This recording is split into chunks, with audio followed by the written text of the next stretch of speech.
शुभ संध्या विद्यार्थियों, आपका स्वागत है आपके अपने चैनल एनबी क्लासेज बीकानेर पे। तो हमने पिछले 2 अध्यायों को कंप्लीट कर लिया है, सूरदास जी और तुलसीदास जी वाले। पहली और दूसरी क्लास में तो हमने किया था सूरदास जी वाला कंप्लीट, और तीसरी चौथी पांचवी में किया था ये तुलसीदास जी वाला। तो आइए आगे बढ़ते हैं। आज क्लास नंबर 6 क्या पढ़ेंगे? जय जय जय शंकर, जय जय शिव शंकर, कांटा लगे ना कंकर, है ना। जय शंकर प्रसाद। एक तो आप वीडियो को लाइक नहीं करते हो, पहले लाइक कर दो, ठीक है। अपने दोस्तों के साथ शेयर कर दो, कमेंट करो कि कैसी लग रही क्लास। हाँ, जय जय जय शंकर, जय जय शंकर, ठीक है। जय शंकर प्रसाद पढ़ते हैं। जन्म 1889 वाराणसी में, ठीक है। भाषा ज्ञान संस्कृत, हिंदी, फारसी, ये 3 भाषाएं नहीं जयशंकर प्रसाद नाम थी, ठीक है। हाँ, छायावाद के प्रवर्तक कवि, छायावाद के प्रवर्तक कवि कौन थे? जयशंकर प्रसाद। छायावाद के ब्रह्मा किन्हें कहते हैं? जयशंकर प्रसाद को भी छायावाद का ब्रह्मा भी कहते हैं। इनके गुरु गुरुजी को ना जयशंकर प्रसाद गुरुजी दीन बंधु ब्रह्मचारी, ठीक है। उपनाम, उपनाम यानी दूसरा नाम, इनका दूसरा नाम था झारखंडी। एक था कलाधर। कलाधर नाम से ब्रज भाषा में काव्य रचना करते थे, ठीक है। कलाधर नाम से ब्रज भाषा में काव्य रचना करते थे। अब देखते हैं इनकी काव्य रचनाएं कौन कौन सी है, ठीक है। यहां तक समझ में आ गया तो यस लिख दो कमेंट में। चित्राधार, कानन कुसुम, झरना, आंसू, लहर, कामायनी, ये इनकी काव्य रचनाएं। नाटक, नाटक नाटक नाटक करने के लिए किसको बुलाएं? चांद को बुलाते हैं, चलो। अजात शत्रु, चंद्रमा, चंद्रगुप्त, स्कंदगुप्त और दुर्व्यसनिनी। आजा चांद नाटक कर, आजा चांद, आजा आज, अजात शत्रु, चांद यानी चंद्र, स्कंद, आजा चांद, सिद्धो, सिद्धो या से स्कंदगुप्त, और दो से दुर्व्यसनिनी। उपन्यास, आइए पढ़ते उपन्यास के बारे में। कंकाल, तितली, इरावती।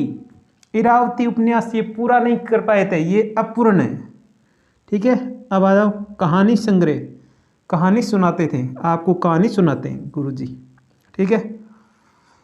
आकाश में आंधी चल रही है और इंद्र ने बारिश का जाल फेंका, ठीक है। आकाशदीप, आंधी और इंद्रजाल। पुरस्कार देखते हैं इनको, कौन सा इनाम मिला है? पुरस्कार मंगला प्रसाद पारितोषिक किस पे मिला है? कामायनी रचना पे इन्हें मंगला प्रसाद पारितोषिक पुरस्कार मिला, ठीक है। आप इसका स्क्रीनशॉट ले, तब तक बढ़ते हैं आगे। तो विद्यार्थी बढ़ते आगे, कोई परीक्षा चल रहा था आपने जय जय शिव शंकर, जय शंकर प्रसाद वाला, ये मत करना चाहिए आप, ठीक है। अब देखते हैं काव्यगत विशेषताएं, ठीक है। कोमलता, माधुर्य, शक्ति, ओज, अतिशय कल्पना यानी बहुत सारी कल्पना कर दी।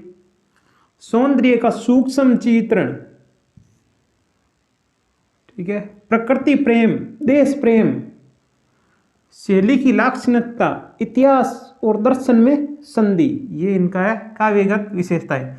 इनका निधन या मृत्यु कब हुई? सन 1937 ईस्वी में, ठीक है। अब आइए देखते हैं वस्तुनिष्ठ प्रश्न और उसके उत्तर। तो विद्यार्थी बढ़ते हैं आगे वस्तुनिष्ठ प्रश्नों की ओर। वस्तुनिष्ठ प्रश्नों की ओर देखते हैं। जयशंकर प्रसाद की आत्मकथ्य कविता किस समाचार पत्र में प्रकाशित हुई? जयशंकर प्रसाद की आत्मकथ्य कविता किस समाचार पत्र में प्रकाशित हुई? चांद, सरस्वती, हंस या बंगाल गजट, किस में हुई थी? कमेंट करके बताओ। ये हुई थी हंस में। आत्मा हंस रही है, आत्मा हंस रही है, इसे याद रख लेना, ठीक है। आत्मकथ्य कविता की भाषा शैली कैसी है? आत्मकथ्य कविता है, इसकी भाषा शैली कैसी है? देखते हैं। वर्णनात्मक, ठीक है, विवेचनात्मक, छायावादी शैली या फिर रिपोर्टाज शैली। कैसी है? इसकी शैली है छायावादी। छायावाद के प्रवर्तक है जयशंकर प्रसाद, तो छायावादी शैली होगी। ठीक है। कवि ने स्वयं की तुलना किससे की? कवि ने स्वयं की तुलना किससे की? थके पथिक से, सन्यासी से, राजा से, या फिर अपने समकालीन किसी अन्य साहित्यकार से? जो नहीं पढ़ेगा वो सीधा ये उत्तर ठोक जाएगा, ये गलत हो जाएगा। ठीक है, आपको ये ठोकना है 1 नंबर वाला, थके पथिक से 1 नंबर वाला ठोक के आना। स्मृति क्या है? 1 मिनट रुकना।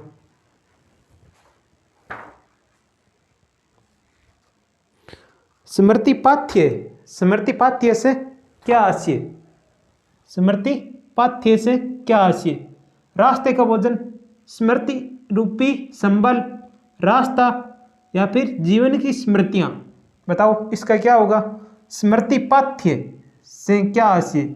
ये होगा स्मृति रूपी संबल।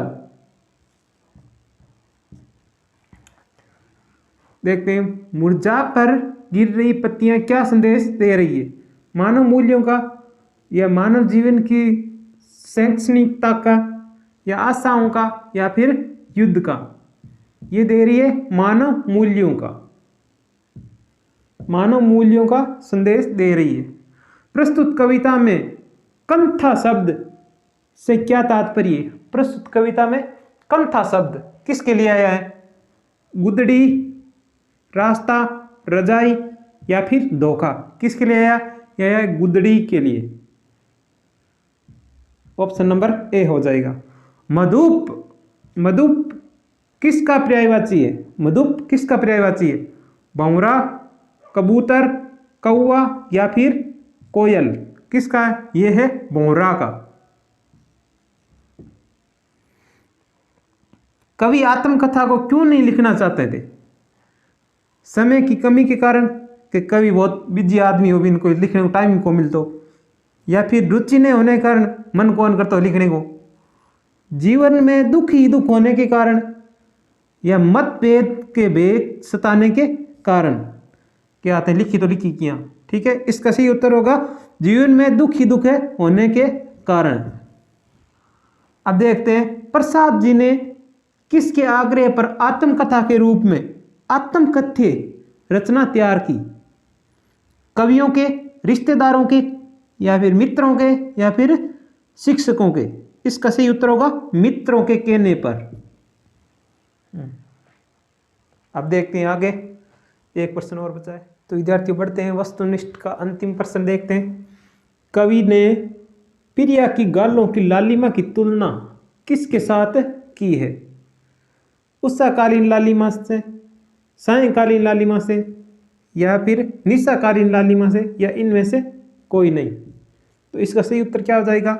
उषाकालीन लालिमा से। तो विद्यार्थियों आओ आगे बढ़ते हैं, देखते हैं लघु उत्तरात्मक प्रश्न और उसके उत्तर। देखो विद्यार्थियों बढ़ते हैं आगे लघु उत्तरात्मक प्रश्नों की ओर। लघु उत्तरात्मक प्रश्नोत्तर। ठीक है, पहला प्रश्न, प्रश्न पहला देखो। देखो ये गा कर रही थी, मैं गा कर रही थी से कवि का क्या अभिप्राय है? आइए जानते इसका उत्तर। गा कर रही थी से कवि का अभिप्राय क्या है? गा कर रही थी से कवि का अभिप्राय है खाली घड़ा अर्थात उपलब्धियों से रहित एवं असफल जीवन। खाली घड़े की तरह कवि का जीवन भी महत्वहीन है। उनके जीवन में ऐसी कोई विशेष उपलब्धि नहीं है जिसे वह उनको कथा के माध्यम से बताई। तो आइए विद्यार्थी बढ़ते हैं प्रश्न नंबर 2 की ओर। भोली और सरलते संबोधन आत्मकथ्य कविता में किन के लिए प्रयुक्त हुआ है? तो आइए देखते हैं। भोली हुआ है आत्मकथा के लिए, और सरलते कवि के हृदय की सरलता के लिए। ठीक है, आगे देखते हैं प्रश्न नंबर 3। आत्मकथ्य कविता की भाषा, रस व्यंजना, गुण एवं प्रकाशन वर्ष लिखिए। आत्मकथ्य कविता की भाषा, रस व्यंजना, गुण और प्रकाशन वर्ष लिखिए। भाषा, इसकी भाषा कौन सी है? खड़ी बोली है, एकदम खड़ी है, सीधी खड़ी है एकदम, ठीक है, खड़ी बोली। रस व्यंजना, वियोग श्रृंगार। गुण, प्रसाद गुण। प्रकाशन वर्ष 1932, यानी जयशंकर प्रसाद जी की मृत्यु से 5 साल पहले। मृत्यु कब हुई थी? कमेंट करके बताओ, ठीक है। तो विद्यार्थियों बढ़ते हैं आगे चौथे प्रश्न की ओर। प्रश्न नंबर 4, सीवन को उधेड़ कर देखोगे क्यों मेरी कंथा की, कवि ने क्यों कहा? तो आइए इसका उत्तर जानते हैं। कंथा, कंथा का अर्थ गुदड़ी है, जो निर्धनता का प्रतीक है। अपने जीवन की कहानी को परत दर परत खोलने पर ही सुख के नहीं बल्कि संघर्ष के दिन ही देखने को मिलेंगे। तो ऐसी कहानी क्या गाऊं? अपने अतीत को पूरी तरह उधेड़ कर रखने से भी क्या फायदा? तो आइए विद्यार्थी देखते हैं लघुत्तरात्मक का 5वां और अंतिम प्रश्न।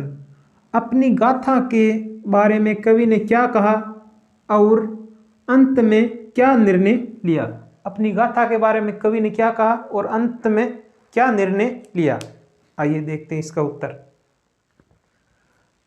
कवि जब तक अपने अतीत में झांक कर नहीं देखता तब तक अपने दुखों को भुलाए हुए हैं।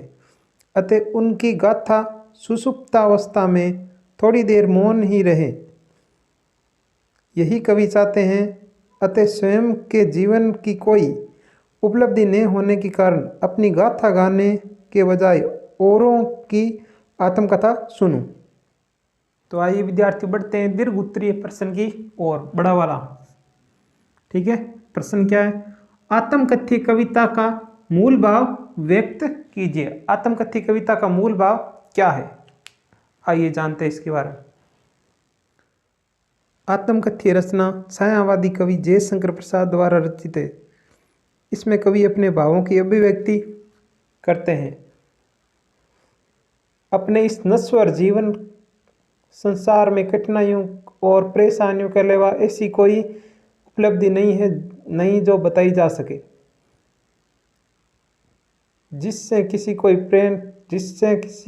को कोई प्रेरणा मिल सके। फिर इस जीवन रूपी खाली गागर की क्या चर्चा की जाए, इससे कोई लाभ नहीं। अपनी प्रिया के साथ कुछ क्षण सुख एहसास के जरूर आए, पर वे भी लंबे समय तक स्थायी नहीं रह सके। हर बार सुख उसके करीब आकर उन्हें चिढ़ाकर फिर दूर हो जाता है। अपनी प्रिया के सौंदर्य में उसके गालों की लाली से उत्साह को भी ईर्ष्या होती हुई दिखाते हैं, ठीक है। परंतु अब इन सब में किसी का कोई भला नहीं हो सकता।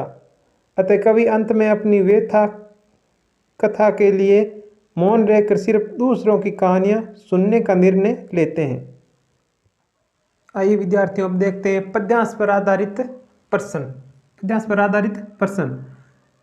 मधुप गुनगुनाकर डैश डैश डैश डैश करके व्यंग्य मिलन उपहास। तो आइए पहले हम पूरा पद्यांश पढ़ते हैं, फिर इसके आधार पर प्रश्न और उत्तर देखेंगे, ठीक है। मधुप गुनगुना कर कह जाता कौन कहानी ये अपनी, मुरझा कर गिर रही पत्तियां देखो कितनी आज घनी। इन गंभीर अनंत नीलिमा हो असंख्य जीवन इतिहास, यह लो करते ही रहते हैं अपना व्यंग्य मलिन उपहास। तो विद्यार्थियों पद्यांश हमने पढ़ लिया है। अब देखते हैं इसके आधार पे प्रश्न। उपयुक्त पद्यांश किस शैली में लिखा गया है? उपयुक्त पद्यांश किस शैली में लिखा गया है? उक्त अंश प्रतीकात्मक शैली में लिखा गया है, प्रतीकों के माध्यम से बताया गया है, ठीक है। मधुप प्रतीकात्मक रूप में क्या करता है? आइए इसका जानते हैं उत्तर। मधुप भ्रमर को प्रतीकात्मक रूप में मन के संदर्भ में प्रस्तुत किया गया है। अतः मन रूपी मधुप गुंजार करता हुआ अपने जीवन व्यथा को कह रहा है। आइए विद्यार्थी बढ़ते आगे। कवि के अनुसार व्यंग्य मिलन उपहास करने वाले कौन हैं? कवि के अनुसार व्यंग्य मिलन उपहास करने वाले कौन हैं? आत्मकथा लेखक ही कवि के अनुसार अपनी दुर्बलताओं का वर्णन कर स्वयं का उपहास करते हैं। तो विद्यार्थियों बढ़ते हैं चौथे प्रश्न की ओर। पंक्तियों की काव्यगत विशेषताएं बताओ। भाषा खड़ी बोली, प्रतीक मधुप प्रतीकात्मक है मन का, ठीक है। अलंकार अनुप्रास, रूपक और प्रश्नालंकार, ठीक है। शब्दावली तत्सम शब्दावली का प्रयोग हुआ है। शैली प्रवाहमयी, ठीक है। आप इसका स्क्रीनशॉट लो। आगे बढ़ते हैं। तो विद्यार्थियों बढ़ते हैं अगले पद्यांश की ओर। यह विडंबना डैश डैश डैश डैश भाग गया। तो आइए पहले पूरा पद्यांश पढ़ते हैं, फिर इसके आधार पर प्रश्न देखेंगे। यह विडंबना अरि सरलत तेरी हंसी उड़ाऊं मैं, भूले अपनी प्रवचना औरों की दिखलाऊं मैं, उज्ज्वल गाथा कैसे गाऊं मधुर चांदनी रात की, अरे खिलखिलाकर हंसते होने वाली उन बातों की। मिला कहाँ वे सुख जिसका स्वप्न देखकर जाग गया, आलिंगन में आते आते मुस्कुराया कर जो भाग गया। तो विद्यार्थियों बढ़ते हैं आगे, ठीक है। पद्यांश हमने देख लिया है, पढ़ लिया है। कवि अपनी आत्मकथा में किन बातों का उल्लेख नहीं करना चाहते? कवि अपनी आत्मकथा में किन बातों का उल्लेख नहीं करना चाहते? आइए जानते हैं इसका उत्तर। कवि अपनी आत्मकथा में स्वयं के सरल स्वभाव, स्वयं द्वारा दी गई भूलों और दूसरों के छल कपट व अपने प्रेम के उज्जवल क्षणों को अभिव्यक्त कर अन्य के साथ बांटना नहीं चाहते। तो विद्यार्थी बढ़ते हैं आगे। प्रश्न नंबर दूसरा। कवि को कौन सा सुख नहीं मिला? कवि को कौन सा सुख नहीं मिला? आइए जानते हैं इसका उत्तर। कवि ने जिस मधुर मिलन के सुख का स्वप्न जीवन के यौवन काल में देखा था, वे सुख प्राप्त होने से पूर्व ही मुस्कुराकर भाग गया। तो विद्यार्थियों बढ़ते हैं आगे। प्रश्न नंबर तीसरे की ओर, 3 नंबर प्रश्न। उज्ज्वल गाथा कैसे गाऊं मधुर चांदनी रातों की, पंक्ति का आशय क्या है? ठीक है, आइए जानते हैं इसका उत्तर। कवि के अनुसार उनके जीवन में कुछ प्रेम की मधुर चांदनी सुख भरी रातें आई, जिनमें उन्होंने उज्जवल आनंद के क्षणों को जिया। उनका वर्णन कर वे उन पलों को सबसे बांटना नहीं चाहते। तो विद्यार्थियों आइए बढ़ते हैं चौथे और इस क्लास के अंतिम प्रश्न की ओर। खिलखिलाकर हंसते होने वाली बातों का अर्थ स्पष्ट कीजिए। ठीक है, आइए इसका अर्थ जानते हैं। उक्त पंक्ति से कवि का आशय अपनी प्रेयसी के साथ व्यतीत किए गए प्रेम के सुमधुर क्षणों का स्मरण करना, जो अब स्मृति मात्र है। देखो विद्यार्थियों, हमने क्लास नंबर 6 देखी आज। इसमें हमने पूरा जयशंकर प्रसाद पूरा ही पढ़ लिया है। कवि परिचय, ठीक है, वस्तुनिष्ठ प्रश्नोत्तर, लघुत्तरात्मक प्रश्नोत्तर, दीर्घोत्तरात्मक प्रश्नोत्तर और पद्यांश पर आधारित प्रश्नोत्तर भी देख लिए। अब देखते हैं नेक्स्ट क्लास, अगली क्लास में, क्लास नंबर 7, 7वीं क्लास में क्या देखेंगे हम अगली क्लास में? सूर्यकांत त्रिपाठी निराला, सूर्यकांत त्रिपाठी निराला। तो आप चैनल को ज़्यादा से ज़्यादा सब्सक्राइब करें, आगे से आगे शेयर करें और कमेंट करें, लाइक करें, ठीक है। और 200 सब्सक्राइब कंप्लीट हो गए तब आपको मैं मेरा स्टूडियो दिखाऊंगा, ठीक है। ओके।